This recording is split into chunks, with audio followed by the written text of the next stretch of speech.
காஞ்சிபுரத்தில் சாம்சங் ஊழியர்கள் போராட்டத்தில் ஈடுபட்ட நிலையில் சாம்சங் நிர்வாகம் ஊழியர்களுக்கு எச்சரிக்கை விடுத்துள்ளது.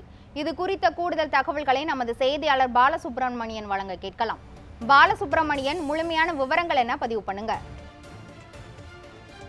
நிச்சயமாக கிருஷ்ணவேணி. காஞ்சிபுரம் மாவட்டம் சுங்குவாசத்திரம் அருகே பிரபல எலக்ட்ரானிக்ஸ் வீட்டு உபயோக பொருட்கள் தயாரிக்கும் சாம்சங் தொழிற்சாலை உள்ளது. இந்த தொழிற்சாலையில் 5000க்கும் மேற்பட்ட பணியாளர்கள் பணியாற்றி வருகின்றனர். இதில் 1500 பேர் நிரந்தர பணியாளர்களாக இருந்து வருகின்றனர்.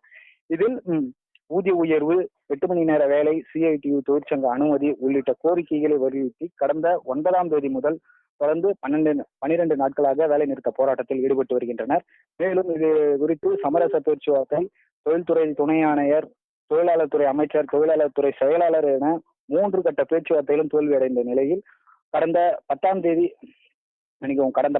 தேதி காஞ்சிபுரம் நோக்கி பேரணியாக சென்ற சாம்சங் தொழிற்சாலை ஊழியர்கள் உட்பட 100க்கும் மேற்பட்டோர் மீது வழக்கு பதிவு செய்யப்பட்டது.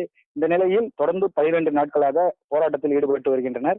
இந்த நிலையில் சாம்சங் நிர்வாகம் சார்பில் தொழிலாளர்களுக்கு ஒரு நோட்டீஸ் அனுப்பப்பட்டுள்ளது. அதில் முறையான காரணமின்றி வேலை நிறுத்தத்தில் ஈடுபட்டு வருகிறீர்கள், வேலை நிறுத்த தகராறு சட்டம் முரணானது, இன்றோடு 12 நாட்களாகியும் வேலைக்கு ஆஜராகவில்லை, இது நிர்வாகத்தின் சான்றளிக்கப்பட்ட கட்டளைகளை மீறுவதாகும், அனைத்து பிரச்சனைகளும் பேச்சுவார்த்தையின் மூலம் தீர்க்கப்பட முடியும் என்பதை நிர்வாகம் ஏற்கனவே சுட்டிக்காட்டியுள்ளது.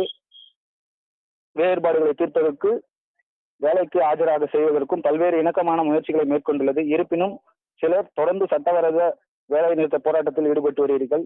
தொடர் சட்டவிரோத வேலை நிறுத்தத்தில் ஈடுபட்டுள்ள தொழிலாளர்களுக்கு அடையாள அட்டை 23/9/2024 அதாவது திங்கட்கிழமை முதல் முடக்கப்படும் என்று எச்சரிக்கை விடுத்துள்ளது.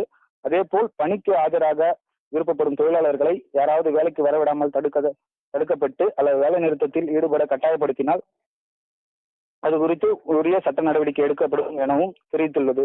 மேலும் தொழிலாளர்கள் எந்தவித அச்சமின்றி பணிக்கு ஆஜராகலாம் எனவும் தெரிவித்துள்ளது. தொழிலாளர்களின் அடையாள அட்டை முடக்கப்படும் என்ற நிகழ்வு தற்போது தொழிலாளர்களிடையே அச்சத்தை ஏற்படுத்தியுள்ளது. கிருஷ்ணவேணி. தொடர் போராட்டத்தில் ஈடுபட்டு வரும் சாம்சங் தொழிற்சாலை தொழிலாளர்களுக்கு சாம்சங் நிர்வாகம் எச்சரிக்கை விடுத்துள்ளது. இது குறித்த முழுமையான விவரங்களை வழங்கியதற்கு நன்றி பாலசுப்ரமணியன்.